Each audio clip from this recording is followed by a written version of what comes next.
Hello guys, এই যে দেখেন এখন রাত্রে বাজে 9টা। আমার গাড়ির হেডলাইটটা চলে গেছে এটা, আর একটা জ্বলে। এখন কুয়াশার দিন কিভাবে যাব আমি বুঝতেছি না। তাই এখানে একটা দোকান খোলা পাইছি, চাক্কার দোকান, এটাতে নাকি বাল্ব আছে। তাই আমি এখানে নিজেই করলাম আর কি। এই যে দেখেন বাল্বটা এই সাইড থেকে ছুটে গেছে। এই আমি নিজেই করলাম, এখানে নাকি ওয়ারিং মিস্ত্রি নাই।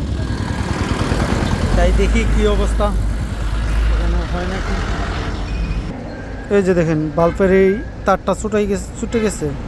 তারটা এইভাবে লাগানো থাকে, হঠাৎ করে ছুটে গেছে। এই কুয়াশার মধ্যে যদি লাইট ছাড়া যায় কিছু দেখা যাবে না। খুবই দুঃখজনক, এখানে লাইটটা পাওয়া গেছে না, এটা অন্য লাইট পাওয়া গেছে। এখন আমি অন্য জায়গায় দেখব। এই যে দেখেন মানে কিছু এই সাইড দেখা যায়, এই সাইড দেখা যায় না। আরে কি কষ্ট, কুয়াশার মধ্যে যাইতেব, প্রচুর কুয়াশা। মাধবদী কয়েকটা দোকান দেখলাম, এই বাল্বটা পাওয়া যায়নি। আপনাদেরকে বাল্বটা দেখাই আমি। এই যে এই বাল্বটা পাওয়া যায়নি। এখানে আমি চলে যাচ্ছি। এখন আমার দেখতে হবে নরসিংদী আছে কিনা।